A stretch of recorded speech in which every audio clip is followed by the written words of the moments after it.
बिस्मिल्लाहिर्रहमानिर्रहीम। शुरू अल्लाह के नाम से जो रहमान और रहीम है। इक़रा बिस्मि रब्बिकल्लज़ी खलक़। पढ़ो ए नबी अपने रब के नाम के साथ जिसने पैदा किया। खलक़ल इंसान मिन अलक़। जमे हुए खून के एक लोथड़े से इंसान की तख्लीक की। इक़रा व रब्बुकल अकरम। पढ़ो और तुम्हारा रब बड़ा करीम है। अल्लज़ी अल्लम बिल क़लम। जिसने कलम के जरिए से इल्म सिखाया। अल्लमल इंसान मा लम यअलम। इंसान को वो इल्म दिया जिसे वो न जानता था। अस्सलामुअलैकुम। बिस्मिल्लाहिर्रहमानिर्रहीम। हम अपनी जमात का आगाज़ अल्लाह पाक के बाबरकत नाम से करते हैं जो बहुत मेहरबान और नहायत रहम करने वाला है। ये आपकी 5वीं जमात है और इस वक्त इस्लामियात का पीरियड है। जैसा कि आप जानते हैं कि हमारा इस्लामियात का कंटेंट कंप्लीट हो चुका है। आज हम इसकी रिव्यू क्लास लेंगे। ठीक है, आपको रिवीजन करके बताया जाएगा ताकि आप भी दोबारा से अपने जहन में इस चीज़ को रिव्यू कर लीजिए। ठीक है, अपनी बुक सामने रख के बैठिएगा जब वीडियो देखें ताकि आप भी साथ साथ जो है वो रिव्यू कर सकें। सबसे पहले हम जो है इस्लामियात में पढ़ते हैं हिफ्ज़ व नाजरा, जिसके 2 हिस्से होते हैं। ठीक है, हिफ्ज़ कहते हैं ज़बानी याद कर लेने को और नाजरा कहते हैं देख कर पढ़ने को। नज़र से नाजरा, ठीक है, देख कर पढ़ने को नाजरा कहते हैं। तो हम देख लेंगे अपने कंटेंट में। मैंने पूरा कंटेंट जो है वो बोर्ड पर लिखा है और आपको बताया भी है कि पहले मीकात के हतमी हिस्से का इयादा, हमारा फर्स्ट सेमेस्टर फाइनल हो रहा है। ठीक है, तो उसका आपका कंटेंट कंप्लीट है, हम उसका रिव्यू कर रहे हैं, इयादा कर रहे हैं। तो हिस्सा अव्वल में देखिए आप हिफ्ज़ व नाजरा, उसमें आप क्या क्या पढ़ेंगे, क्या क्या पढ़ा आपने? हिफ्ज़ कुरान, सूरतुल लैल। ठीक है, यह कुरान पाक की जो है वो सूरत नंबर 92 है जिसमें 21 आयात हैं और ये मक्की सूरत है। ठीक है, मैंने पहले भी बताया था आपको कि इसकी आयात छोटी छोटी हैं। अगर आप 3-3 आयात भी डेली याद करते तो आपको याद हो जाती है और उम्मीद है मुझे कि आपको याद हो गई होगी। ठीक है, एक हफ्ते में जो है वो आपको सूरतुल लैल याद हो गई होगी। उसके बाद है सूरह कदर। इसको हमने ज़बानी भी याद करना है और इसको लिखना भी है। ठीक है, और इसके हमें तफ़हीमी क्वेश्चन आंसर भी करना है, कॉम्प्रीहेंशन जिसे कहते हैं इसको। इसका तर्जुमा भी हमें लिखना है। तो सूरत कदर हमने पढ़ी थी, इन्ना अंज़लनाहु फ़ी लैलतिल क़द्र। ठीक है, ये सूरत हमने पढ़ी थी और इसके हमने तफ़हीमी क्वेश्चन आंसर भी किए थे। ये सूरत भी मक्की है। ये सूरत जो है वो कुरान मजीद की 97 सूरत है। ठीक है, 97 इसका नंबर है। इसको भी आप, मुझे उम्मीद है कि अच्छी तरह आपको याद हो गई होगी और इसके जो हमने कॉम्प्रीहेंशन क्वेश्चन किए थे वो भी आपको अच्छी तरह से याद हो गए होंगे। इसका तर्जुमा भी आपको याद हो गया होगा। ठीक है, इसके बाद हमने एक आयत कुरानी पढ़ी थी, वो थी वाक़ीमुस सलाता व आतुज़ ज़काता वरकऊ माअर राकीन। इसका तर्जुमा है और नमाज कायम करो और ज़कात दिया करो और झुकने वालों के साथ झुका करो। इस पे अल्लाह पाक ने हमें 3 चीज़ें बताई हैं। ठीक है, सबसे पहले नमाज कायम करने को कहा है, वाक़ीमुस सलाता नमाज कायम करने को कहा। उसके बाद वआतुज़ ज़काता ज़कात देने के लिए कहा और उसके बाद वरकऊ माअर राकीन और झुकने वालों के साथ झुका करो। यानी कि अल्लाह पाक के जो अहकाम हैं उनको जो है आपने फॉलो करना है, नमाज कायम करना है, ज़कात देना है और जो भी अल्लाह पाक के अहकाम हैं उसको जो है वो फॉलो करना है, यानी कि झुकने वालों के साथ झुकना है नमाज में। और तमाम जो है वो अल्लाह पाक की जो हमें वो दी गई हैं अहकामात हैं अल्लाह पाक के, हमें ज़िंदगी गुजारने की और किस तरह से हमने रहना है मुस्लिम माशरे में, ये सब इसको सबको हमें फॉलो करना है। तो 3 बातें इस आयत कुरानी में हमें बताई गई हैं, नमाज कायम करना, ज़कात देना और झुकने वालों के साथ झुकना। उसके बाद हम देखेंगे हिस्सा दोयम, इसमें है इरशादात नबी सल्लल्लाहु अलैहि वसल्लम। ठीक है, सबसे पहले मसनून दुआएं हैं, 2 दुआएं दी हुई हैं, आपको बुक से ही दी हैं। बुक दुआ नंबर 3 और दुआ नंबर 4 है। ठीक है, तो सबसे पहले आप ये देख लीजिए कि मसनून दुआएं किसे कहते हैं। मसनून दुआ वो होती है जो हमारे नबी सल्लल्लाहु अलैहि वसल्लम ने खुद भी पढ़ी हो। ठीक है, और ये सुन्नत है, जाहिर है हमारे नबी ने पढ़ी तो हमें भी पढ़ना है, तो हम सुन्नत को फॉलो करते हुए ये पढ़ते हैं। तो पहली जो है वो आपको दी हुई है मसनून दुआ, अपनी बुक में देखिएगा। आप जब आप वीडियो देखें तो बुक खोल के बैठिए ताकि आसानी हो जाए। नंबर 3 है कपड़े बदलते वक्त की दुआ, यानी कि रोजमर्रा जो हम कपड़े चेंज कर रहे होते हैं उसकी दुआ हमें पढ़ना है। तो क्या है वो? बिस्मिल्लाह।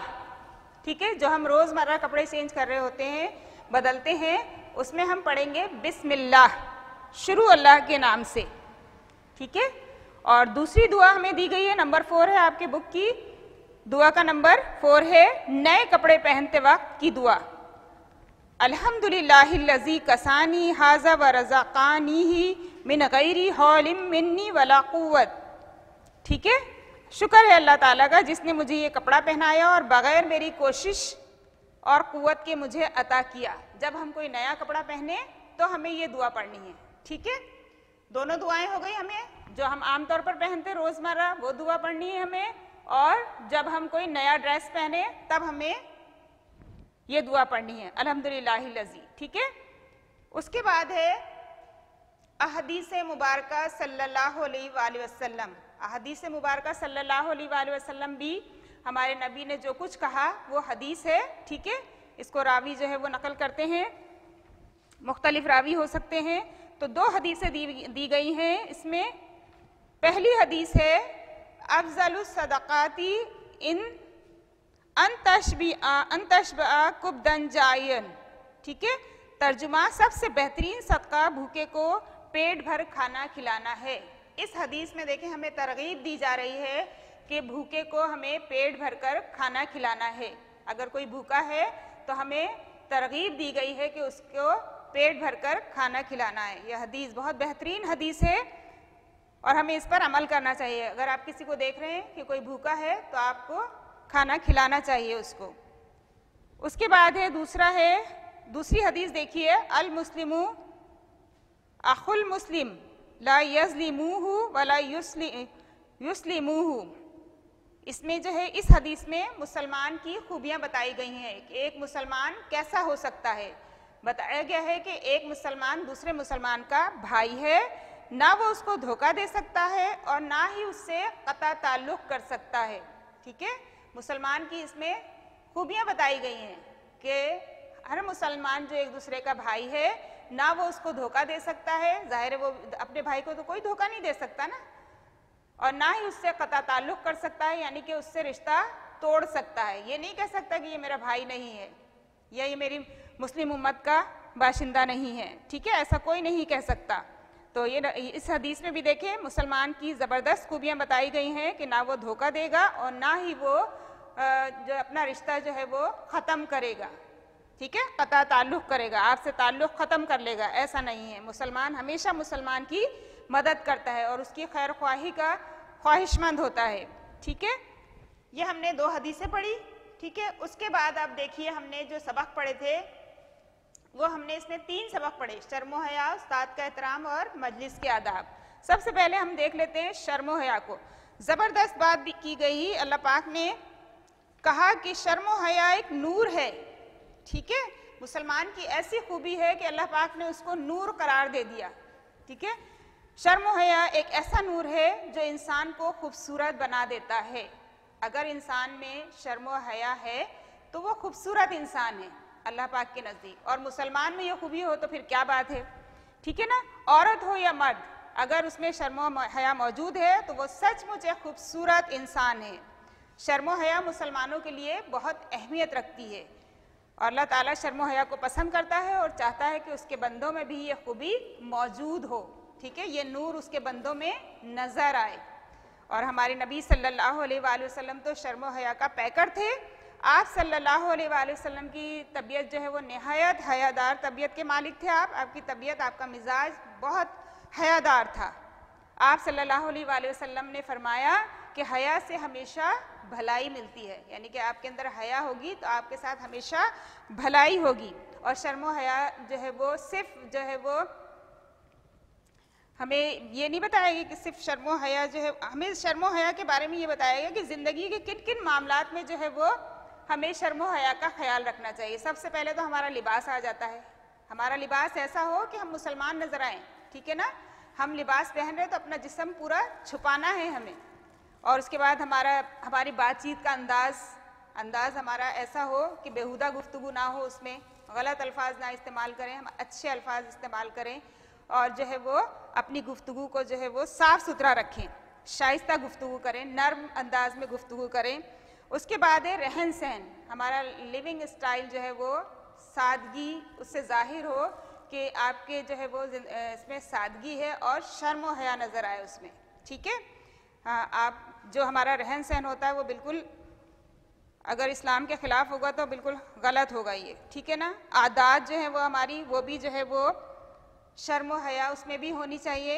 ये नहीं कि हम बहुत शाउट कर रहे हैं, बहुत ज़ोर से बोल रहे हैं, ना बड़े का अदब है ना छोटों का लिहाज है, तो इस तरह हमें जो है वो बिल्कुल इन चीज़ों से जो है वो अवॉइड करना है और अल्लाह ताला की खुशी को मद्देनज़र रखना है हर चीज़ में। यानी कि आपका जो भी मामला, आपके जो भी मामलात हैं, ज़िंदगी के जो भी मामलात हैं, इस्लामी माशरे के जो भी मसाइल हैं, उन सब में जो है वो आपको शर्म और हया का ख्याल रखना है, ठीक है, ताकि अल्लाह पाक भी जो है वो खुश हो और जो है वो रसूलुल्लाह और हमें जो है वो हिदायत दे कि हम रसूलुल्लाह सल्लल्लाहु अलैहि वसल्लम के मुताबिक अपने आप को, उनकी कही हुई बातों के मुताबिक, उनकी सुन्नतों के मुताबिक जो है वो अपने आप को ढाल लें। अभी मैंने बताया कि शर्म और हया, हमें बातचीत में भी शर्म और हया रखनी है। इसके बारे में देखें, हदीस दी हुई है कि हदीस नबी सल्लल्लाहु अलैहि वसल्लम है, सख्त हदीस है। देखिए, अल्लाह पाक उस आदमी से नफरत करता है जो बेशर्मी की बात ज़बान से निकालता है और बदज़बानी करता है। देखिए, सख्त बात है ना कि अल्लाह पाक उससे नफरत करता है और जिससे अल्लाह पाक नफरत करे उसका तो पता नहीं क्या होगा फिर। तो इसलिए हमें अपना अंदाज़े गुफ्तगू बहुत शाइस्ता और नर्म रखना चाहिए और अच्छे अल्फाज जो है वो इस्तेमाल करना चाहिए। हम पढ़ लिख रहे हैं तो हमारे पास तो अच्छे अल्फाज का ज़ख़ीरा है, हमें उसको इस्तेमाल करना चाहिए, ना कि हम गलत अल्फाज अपनी ज़बान में यूज़ करें, इस्तेमाल करें, ठीक है ना। तो हमें हमेशा नरमी से बात करना चाहिए और शाइस्ता गुफ्तगू करनी चाहिए। गुफ्तगू करते वक्त हमें अपनी आवाज़ धीमी रखनी चाहिए, आहिस्ता बोलें और इस बात का ख्याल रखना चाहिए कि हमारी आवाज़ से कोई दूसरा शख्स परेशान ना हो। जाहिर है हम बहुत शाउट कर रहे हैं तो दूसरा उलझता है इस चीज़ से कि किस कदर जो है वो परेशान हो जाता है वो शख्स। ऊंची आवाज़ में कहके लगाना भी तहजीब के खिलाफ है। आप सल्लल्लाहु अलैहि वसल्लम कभी ज़ोर से नहीं हंसे बल्कि सिर्फ मुस्कुरा दिया करते थे। माशाल्लाह, वो तबस्सुम वो तो हो ही नहीं सकता हम में। इसी तरह औरतों के लिए भी ये हुक्म है कि वो इतनी ऊंची आवाज़ से में ना हंसें कि कोई गैर शख्स उनकी हंसी की आवाज़ सुने। कुरान मजीद में अंदाज़े गुफ्तगू के बारे में इरशाद बारी ताला है, अपनी आवाज़ नीची रखो, यानी कि अपनी आवाज़ धीमी रखो, आहिस्ता बात करो। बेशक तमाम आवाज़ों में सबसे बुरी आवाज़ गधे की है। सूरह लुक़मान में अल्लाह पाक फरमा रहा है, आप देखें, गधे की आवाज़ वाकई किसी से भी बर्दाश्त नहीं होती, ठीक है ना। तो इसलिए कहा गया है कि अपनी आवाज़ों को नीचा रखो, आहिस्ता बोलो, धीमी आवाज़ में बात करो, नरमी से बात करो।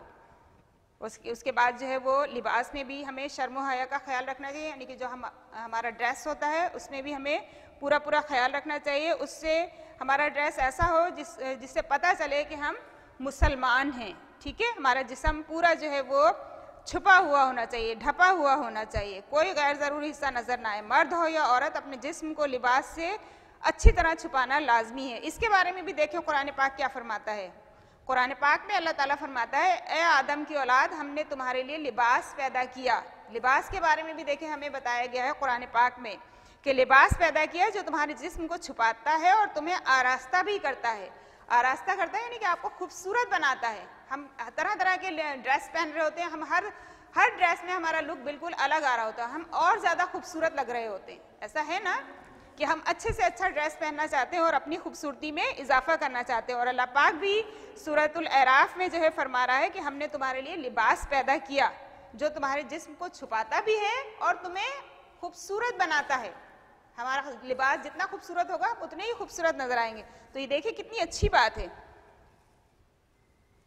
और उसके बाद है इसी हवाले से, शर्म हया के हवाले से एक हदीस सल्लल्लाहु अलैहि वसल्लम है है कि हमारे नबी ने एक ऐसे शख्स को देखा जो अपने भाई पर इस वजह से नाराज़ हो रहा था कि वो बहुत शर्माता है और उसकी वजह से अपना नुकसान कर लेता है। आप सल्लल्लाहु अलैहि वसल्लम ने फरमाया उसे कुछ ना कहो, क्योंकि हया ईमान का हिस्सा है। देखिए, दो हदीसें हमें बहुत अहम मालूम हुई है। एक ये कि हया से हमेशा भलाई मिलती है और दूसरा ये कि हया तो ईमान का हिस्सा है। अगर हया ना होगी तो ईमान हमारा अधूरा रह जाएगा। ठीक है ना? तो हमें जिंदगी के तमाम मामलात में जो है वो शर्म और हया का लिहाज रखना चाहिए। उसके बाद जो है हमने पढ़ा, दूसरा देखिए, दूसरा सबक है उस्ताद का एहतराम। उस्ताद माशरे का बहुत अहम हिस्सा है। ठीक है ना?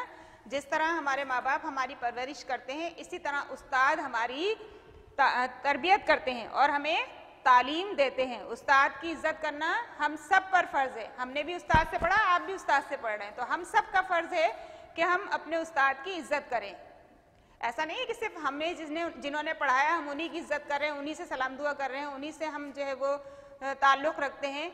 नहीं, बल्कि जितने भी उस्ताद आपके स्कूल में, कॉलेज में, यूनिवर्सिटी में जितने भी उस्ताद हैं, वो सब जो है वो उनकी इज्जत करना हम पर फ़र्ज़ है, क्योंकि हमें अखलाक का सबक देने वाले और हमारे इल्म में इजाफा करने वाले उस्ताद ही होते हैं। अगर सोचे आप माशरे में उस्ताद ना होते तो हमारा क्या होता? हम पढ़ लिख कर इस काबिल तो नहीं होते ना। इसीलिए उस्ताद को रूहानी माँ बाप कहा गया है। हमारे वालिदैन तो है ही हमारे वालिदैन, ठीक है ना, वो हमारी जो है वो परवरिश करते हैं और ये जो हमारे उस्ताद हैं ये हमारे रूहानी माँ बाप हैं, ये हमारी तरबियत करते हैं और हमें हमारे इल्म में इजाफा करते हैं, हमें तालीम देते हैं। ठीक है, बहुत बड़ा दर्जा है उस्ताद का कि रूहानी माँ बाप करार दे दिया उनको। हमारी प्यारी नबी सल्लल्लाहु अलैहि वसल्लम ने भी इस्लाम की तालीम दी और हमें अच्छी और बुरी बात की पहचान बताई। तो सबसे पहले सबसे बड़े उस्ताद तो हमारे कौन हैं? हमारे नबी सल्लल्लाहु अलैहि वसल्लम। हमारे नबी होने के साथ साथ हमारे उस्ताद भी हैं वो। और आप सल्लल्लाहु अलैहि वसल्लम खुद ही फरमा रहे हैं कि बेशक मुझे मौल्लिम बनाकर भेजा गया। ठीक है, हदीस है, बेशक मुझे मौल्लिम बनाकर भेजा गया। और हमारे नबी जब भी, जाहिर उस वक्त जो है जब नबी का ज़माना था तो स्कूल, मकतब, मदरसे ये तो नहीं हुआ करते थे जहाँ लोग बैठ गए, हमारे नबी ने जो भी बता दिया वही तालीम हुआ करती थी, वही इल्म हुआ करता था। तो ऐसा ही था, आप सल्लल्लाहु अलैहि वसल्लम जब भी अपने सहाबा कराम को कुछ बताते तो तमाम सहाबा कराम जो है वो निहायत अदब और खामोशी से सुनते। तमाम सहाबा कराम रज़ियल्लाहु ताला अन्हुम हमारे प्यारे नबी सल्लल्लाहु अलैहि वसल्लम से इतनी मोहब्बत और एहतराम करते थे कि हमेशा आप सल्लल्लाहु अलैहि वसल्लम के पीछे चलते और उनके सामने धीमी आवाज़ में बात करते थे। आप देखिए, यही चीज़ जो है वो उस्ताद के एहतराम में आ गई है कि आपको इन्हीं चीज़ों का ख्याल रखते हुए उस्ताद का एहतराम करना है। यानी कि उस्ताद अगर कुछ आपको बता रहा है, कुछ पढ़ा रहा है, लेक्चर दे रहा है, तो आपको तवज्जो और गौर से सुनना है, कोई बात मिस ना हो जाए। और हमारे नबी सल्लल्लाहु अलैहि वसल्लम के सहाबा यही किया करते थे कि अगर बैठे हैं और हमारे नबी कुछ बता रहे हैं तो उनकी पूरी कोशिश होती थी कि कोई भी लफ्ज़ इधर से उधर ना हो, हमें अच्छी तरह जो है वो बात समझ में आए। और ये कब होता है? जब आप तवज्जो से और लगन से और गौर से सुनेंगे। ठीक है ना? और जाहिर है जब वो बताने वाले थे तो उनको तो उस्ताद का दर्जा, तो सबसे बड़े उस्ताद तो वही है ना। तो हम सहाबा कराम, तमाम सहाबा कराम जो हमारे नबी से बहुत मोहब्बत, अकीदत, एहतराम करते थे उनका, और हमेशा देखें उनके पीछे चलते थे और हमेशा उनसे जो है वो धीमी आवाज़ में बात करते थे। हम भी अपने उस्ताद को देख लेते हैं तो बिल्कुल खामोश हो जाते हैं, आहिस्ता बात करते हैं अगर बात करना ज़रूरी है तो। ठीक है ना? तो हमें भी, हम सबको जो है वो, जितने भी शागिर्द हैं, जितने भी तालिबे इल्म हैं, उन सबको इन चीज़ों का ख्याल रखना चाहिए। और इस बारे में हमने एक छोटा सा वो भी पढ़ा था वाक़या। उस वक्त के खलीफा थे मामूनुर रशीद, उनके 2 बेटे थे। उन्होंने अपने बेटों को पढ़ाने के लिए जो है वो एक उस्ताद मुकर्रर किया। उस्ताद पढ़ाया करते थे। एक बार ऐसा हुआ कि उस्ताद को दौराने में जो है वो पढ़ाते हुए जो है उनको उठना पड़ा, यानी कि कहीं जाना पड़ा उनको। तो वो जब उठकर बाहर आने लगे तो बच्चे दोनों भागे, दोनों शहजादे जो खलीफा के बेटे थे वो दोनों भागे कि हम जूते उठाएंगे। अब दोनों लड़ने लगे। तो फिर उस्ताद ने फैसला किया कि एक आप उठा लीजिए, एक आप उठा लीजिए। तो दोनों ने एक एक जो है वो जूता उठाया और ये मसला हल हुआ। जब ये बात खलीफा को पता चली, मामूनुर रशीद को, तो उन्होंने जो है वो उस्ताद को बुलाया अपने दरबार में और पूछा कि बताइए कि सबसे ज्यादा काबिल इज्जत कौन है, तो उस्ताद तो डर के मारे बोलेंगे जाहिर है खलीफा आप हैं, खलीफा मामून रशीद है उन्होंने कहा। लेकिन उन्होंने कहा नहीं, सबसे ज्यादा काबिल इज्जत वो है जिसके जूते उठाने के लिए शहजादे जो है वो आपस में झगड़ने लगे, ठीक है ना। और दरबार में फिर पूरा वाकया सुनाकर उस्ताद की अहमियत के बारे में बताया कि उस्ताद की क्या अहमियत है, ठीक है ना। उस वक्त खलीफा भी इन्होंने कहा कि नहीं, सबसे ज्यादा काबिल इज्जत उस्ताद है, तो हमें भी उस्ताद का इतना ही एहतराम करना चाहिए, क्योंकि वो हमें जो है वो माशरे का एक अच्छा शहरी, एक अच्छा मुसलमान, एक अच्छा इंसान बनाते हैं, ठीक है ना। उसके बाद हमें बताया गया है कि उस्ताद के एहतराम में हमें किन किन बातों का ख्याल रखना चाहिए। हम सब जानते हैं ये कि उस्ताद के एहतराम में हमें हमेशा खड़े हो जाना चाहिए। आप देखते हैं कि उस्ताद जब क्लास में दाखिल होता है तो आप खड़े हो जाते हैं, ठीक है ना। तो हमें भी जो है, हम भी अभी अपने उस्ताद को कहीं देखें तो फौरन खड़े हो जाएं। उस्ताद के सामने धीमी आवाज़ में बात करना है, हमें आहिस्ता बात करना है, उस्ताद से कोई शाउटिंग नहीं करना है। उसके बाद उस्ताद से कभी भी बहस ना करें, ठीक है ना।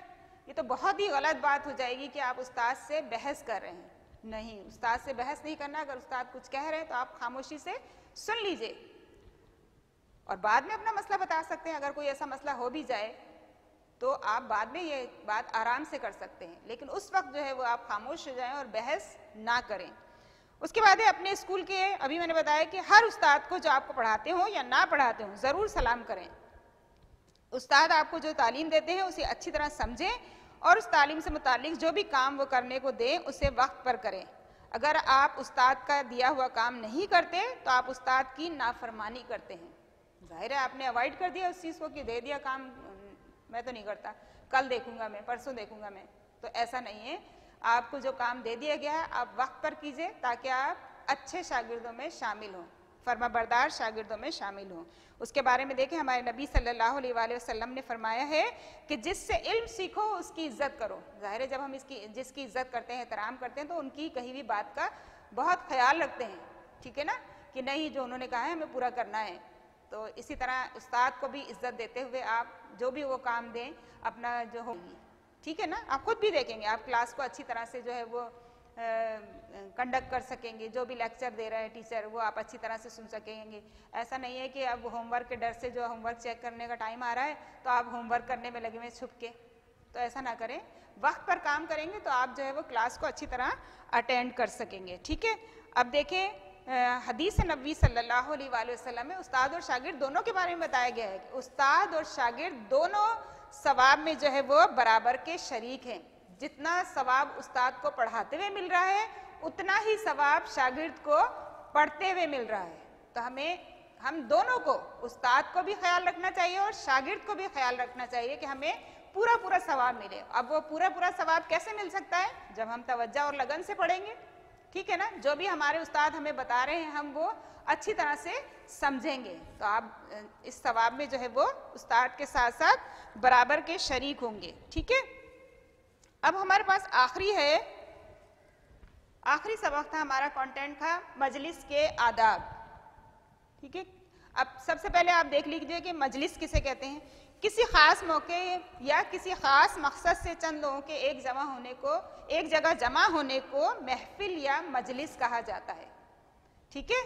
और एक मुसलमान होने की हैसियत से हमें मजलिस के आदाब मालूम होने चाहिए। सिर्फ मजलिस के नहीं बल्कि हमें तमाम जो ज़िंदगी के मसाइल हैं उनके आदाब जो हमें मालूम होने चाहिए। और इस्लाम हमारी इस मामले में बेहतरीन रहनुमाई करता है कि कोई भी मामला हमें दरपेश हो, इस्लाम हमारे लिए जो है वो बेहतरीन रहनुमाई है, ठीक है। तो हमें फ़ौरन जो है वो इस तरफ जाना चाहिए कि इस्लाम इस बारे में क्या कह रहा है। तो हम भी देख लेते हैं कि हमारा मजहब जो है वो हमें इस बारे में क्या बताता है। तो अगर हम किसी मजलिस में शामिल हो रहे हैं, हमारा मजहब बता रहा है कि अगर हम किसी मजलिस में शामिल हो तो सबसे पहले बावाज़ बुलंद हमें सलाम करना है और वो एक सलाम काफ़ी है, ठीक है ना, सबके लिए काफ़ी है। और वहाँ से एक जवाब आ जाए तो सबकी तरफ से वो जवाब हो जाएगा, ठीक है ना, सबकी तरफ से वो जवाब अदा हो जाएगा। और वो मजलिस अगर इल्म की हो तो बहुत ही बेहतरीन बात है, क्योंकि हमारे नबी सल्लल्लाहु अलैहि वसल्लम ने फरमाया कि बेहतरीन मजलिस इल्म की मजलिस है जहाँ से आपको कुछ सीखने को मिले, ठीक है। तो सबसे पहले तो आपने मजलिस में शामिल होते वक्त सलाम कर लिया, उसके बाद मजलिस में एक दूसरे की खैरियत मालूम करते हैं हम, एक दूसरे जिससे हमारी मुलाकात हो रही है, जो हमारे करीब बैठा है, हम उनकी खैरियत मालूम करते हैं, सलाम करते हैं, दुआ करते हैं आपस में एक दूसरे के लिए, ठीक है। फिर किसी अगर ऐसा है कि कोई नया फ़र्द मजलिस में शामिल है और आपके करीब बैठा है, तो आप उससे इतनी खुश अखलाक़ी का मुजाहरा कीजिए कि उसे ये ना एहसास हो कि वो नया है, इस मजलिस में पहली बार आया है, ठीक है ना। तो आपका अखलाक ऐसा होना चाहिए कि वो अपने आप को अजनबी महसूस ना करे, ठीक है। उसके बाद है मजलिस में ज़ोर ज़ोर से बात करना तहजीब के ख़िलाफ़ है। ये तो आप सब जानते हैं, जब ज़्यादा लोग बैठे हैं तो हमें ज़ोर से बात नहीं करना चाहिए, क्योंकि दूसरे लोग डिस्टर्ब हो रहे हैं, परेशान हो रहे हैं। इसलिए हमेशा मुनासिब आवाज़ में बात करें, ऐसी बात करें जो आप जिससे बात कर रहे हैं वो सुन ले, ठीक है ना कि तमाम लोग परेशान हों। उसके बाद देखिए, मजलिस में किसी मौजू पर बहस व तकरार ना करें। आप देखें अक्सर ऐसा होता है कि जहाँ पर कुछ लोग जमा होते हैं, कोई महफिल होती है, कोई मजलिस होती है, वहाँ कोई ऐसा टॉपिक निकल जाता है जिसमें बड़ा बहस, जिसपे बड़ी जो है वो बहस व तकरार शुरू हो जाती है, सब फिर उसमें शामिल हो जाते हैं और शाउट हो रहा होता है। तो ऐसा ना करें कि अगर कोई मौजू ऐसा आ गया है जिस पर बहस होने का खदशा है तो खामोश हो जाएं। अगर आपके पास कोई दलील है उस बारे में तो आप पेश करें, और अगर उसको भी नहीं मानते तब भी आप खामोश हो जाएं, ताकि ये जो बदमज़गी है ये ना हो, बदनज़मी ना हो, बदमज़गी ना हो। महफिल के आदाब का आपको पूरा पूरा ख्याल रखना है, ठीक है। उसके बाद है एक दूसरे के कान में हरगिज़ बात ना करें। ये तो हमेशा से हम जो है वो सुनते आए हैं, और हमारे नबी सल्लल्लाहु अलैहि वसल्लम ने इसके बारे में फरमाया है कि जब 3 आदमी एक जगह जमा हो तो वो 2 कान में आपस में बात ना करें, इससे तीसरे शख्स को तकलीफ होगी, क्योंकि तीसरा शख्स तो यही सोचेगा ना कि मेरे ही खिलाफ बात हो रही है। जब 3 ही बैठे हैं तो 2 आपस में कान में बात करने की क्या जरूरत पड़ी है। तो तीसरे को तो लाजमी यही समझना है कि मेरे ही खिलाफ कुछ कहा जा रहा है, तो ऐसा ना करें, इससे दूसरे शख्स को तकलीफ होगी। तो आप महफिल में भी बैठे हैं तो ऐसा ना करें कि 1-2 शख्स जो है वो एक दूसरे के कान में बात कर रहे हैं, तो दूसरे लोग इससे परेशान होंगे कि पता नहीं क्या बात है, हमारे खिलाफ क्या बात की जा रही है। तो ऐसा हरगिज़ ना करें, क्योंकि हमारे नबी भी फरमा रहे हैं कि इससे तीसरे शख्स को तकलीफ होगी। अब जाहिर है मजलिस में सिर्फ 3 ही नहीं होंगे, और भी ज़्यादा लोग होंगे, तो सभी परेशान होंगे, सभी उलझेंगे। तो इस चीज़ का हमें बहुत ख्याल रखना है कि हरगिज़ जो है वो एक दूसरे के कान में बात ना करें। जो भी बात है आप सामने करें, और मजलिस में बैठकर या महफिल में बैठकर या लोगों में बैठकर तो एक दूसरे की बुराइयां तो हमें करना ही नहीं चाहिए। जो हम सीखने आए हैं, जो हम करने आए हैं वो करें ना। इल्म की मजलिस है तो हम इल्म सीखने आए हैं, तो इल्म सीखें। आप जो बात बताई जा रही है उसको गौर और तवज्जो से सुने, ठीक है ना, ताकि आप हर जो है बात को समझ सकें। उसके बाद है मजलिस में पैर फैलाकर ना बैठें। जब आप महफिल में बैठे हैं या लोगों के साथ बैठे हैं तो ये तो बिल्कुल ही अदब के खिलाफ हो जाएगा कि आप टांगे फैलाकर बैठे हैं, पैर फैलाकर बैठे हुए हैं, या बहुत ज़्यादा जगह लेकर बैठे हुए हैं। तो ऐसा ना करें, बल्कि सिमट के बैठें। उसके बाद है बेहुदा गुफ्तगू से बचें और साफ सुथरी बातें करें, ठीक है ना। हमें बेहुदा गुफ्तगू बिल्कुल इस्तेमाल नहीं करनी चाहिए। अपने अल्फाज को जो है वो अच्छी तरह इस्तेमाल, अच्छे अल्फाज को अच्छी तरह इस्तेमाल करना चाहिए, नरमी से बात करना चाहिए। उसके बाद किसी पर तनकीद ना कीजिए और ना ही गिबत कीजिए। महफिल में अक्सर यही होता है कि हम किसी ना किसी को तनकीद का निशाना बना लेते हैं कि वो वैसा लग रहा है, वो ऐसा लग रहा है, तो ये बिल्कुल गलत है, ठीक है ना। और ना ही हमें गिबत करनी चाहिए, यानी कि किसी और शख्स की जो है वो आप बातें कर रहे हैं बैठकर, उसकी बुराइयां जो है वो काउंट कर रहे हैं, बुराइयां बता रहे हैं उसकी, तो ये बिल्कुल गलत बात है, ठीक है ना। मजलिस के आदाब के बिल्कुल खिलाफ है। और इसके बारे में देखिए कुरान पाक क्या फरमा रहा है। कुरान करीम में अल्लाह ताला फरमाते हैं कि गिबत करना ऐसा है जैसे कोई शख्स अपने मुर्दार भाई का गोश्त खाए। तो ऐसा हो सकता है? कितनी सख्त बात है ना। अल्लाह पाक फरमा रहा है कि गिबत हरगिज़ ना करें। गिबत करना ऐसा है जैसे कोई शख्स अपने मुर्दार भाई का गोश्त खा रहा है।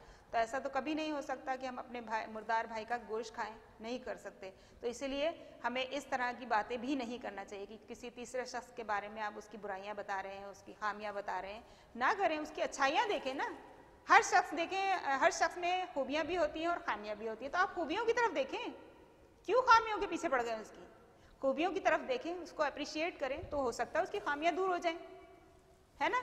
तो हमें इस चीज़ का ख्याल रखना चाहिए। और अल्लाह पाक बहुत सख्त बात कर रहा है कि अपने मुर्दार भाई का गोश्त खाए, ऐसा नहीं है, हम ऐसा हरगिज़ नहीं कर सकते। उसके बाद है अपनी उम्र से बड़े लोगों में ना बैठें और ना ही 2 लोगों के दरमियान बैठें, क्योंकि हदीस नबी सल्लल्लाहु अलैहि वसल्लम है 2 लोगों के दरमियान ना बैठो जब तक इजाज़त ना ले लो। जाहिर है अगर दो लोग बैठे हुए तो आप बीच में ज़बरदस्ती जाके बैठ जाएं तो दोनों परेशान होंगे, तो ऐसा ना करें, हरगिज़ इजाज़त ले लें, अगर वो आपको जगह बनाकर देते हैं तो आप बैठ जाइए, ठीक है ना। और अपनी उम्र के लोगों में इसलिए कहा जाता है कि एक जो जहनी सतह होती है एक हो तो ज़्यादा बेहतर रहता है। अपनी उम्र के ही लोगों में बैठें, बड़े लोगों में बैठें तो बड़ी बातें सीखेंगे आप और आपको उस वक्त समझ में नहीं आ रहा होगा तो आप कुछ गलत ही कर जाएंगे, ठीक है ना। और छोटे बच्चों में बैठेंगे तो आप उनको तंग करने के सिवा कुछ नहीं करेंगे, इसलिए आप अपने उम्र के लोगों में बैठिए ताकि सबकी जहनी सतह एक हो और सब जो है वो एक ही तरह की बात कर सकें और समझ सकें, ठीक है।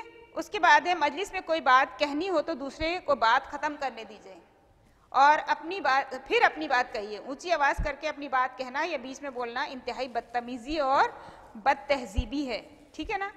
हम ये तो उसूल है कि अगर कोई बात दो लोग बात कर रहे हैं तो हमें इंतज़ार करना चाहिए कि उन दोनों की बात खत्म हो जाए फिर हम जो है वो उनसे बात करें। यह नहीं कि हम और ज़्यादा शाउट करके जो है वो बोल रहे हैं, वो दोनों डिस्टर्ब हो रहे हैं, दोनों परेशान हो रहे हैं, तो ऐसा ना करें, थोड़ा सा इंतज़ार कर लें, ठीक है। जल्दबाजी ना करें किसी भी चीज़ में, इस्लाम हमें जल्दबाजी से मना करता है। जहाँ जगह मिले वहाँ बैठ जाएं। सफ़ों को चीर के आगे वाली सफ़ में बैठने की कोशिश करना मजलिस के आदाब के खिलाफ है। जाहिर है अब जो शख्स आगे बैठा है और जो देर से आया बाद में आया उसको तो ये जेब नहीं देता ना कि वो सबको हटाता हुआ जो है वो आगे जाके बैठ जाए, नहीं मैं तो वो अपने दोस्त के साथ ही बैठूंगा, नहीं मुझे तो पहली ही सफ़ में बैठना है, तो ऐसा नहीं है। जहाँ जगह मिले आप वहाँ बैठ जाएं। आप देर से आए तो जाहिर है आप पीछे ही बैठेंगे, या आपको कोई जगह दे देता है बना के, कुछ शादी कर देता है आपके लिए तो ठीक है आप बैठ जाइए, लेकिन दूसरों को डिस्टर्ब ना करें, परेशान ना करें।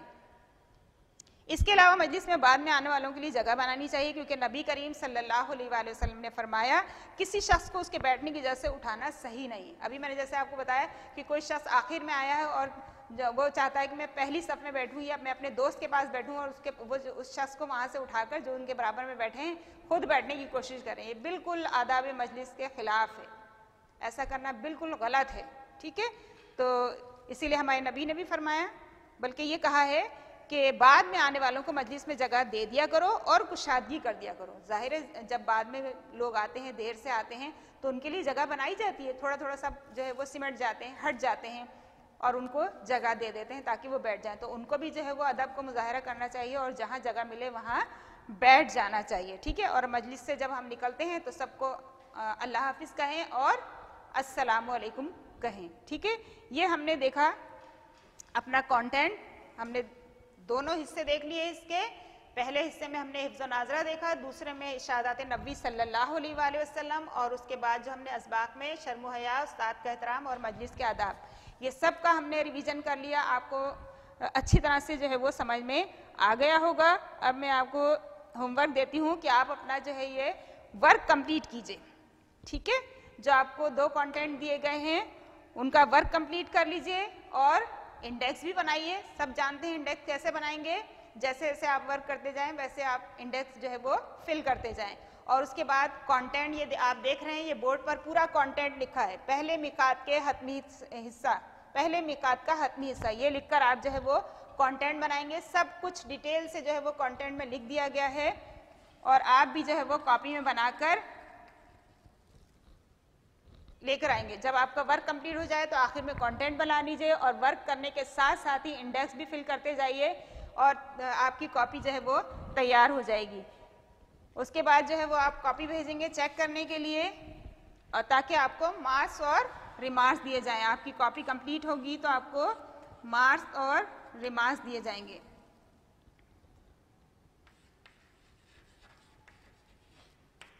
इस्लामियत का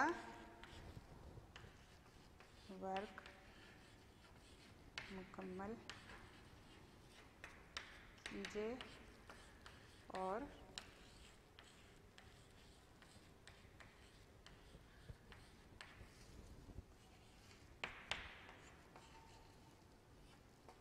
इससे पहले वीडियो में मैंने आपको चार्ट बनाने को दिए थे।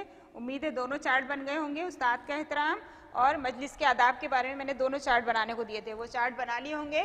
तो जब हमारी क्लासेस शुरू होंगी तो हम क्लास में लगाएंगे उसको, ठीक है। लेकर आइएगा उसको साथ में, बहुत अच्छे बने हुए होने चाहिए आपके चार्ट, अच्छी लिखाई के साथ, ठीक है।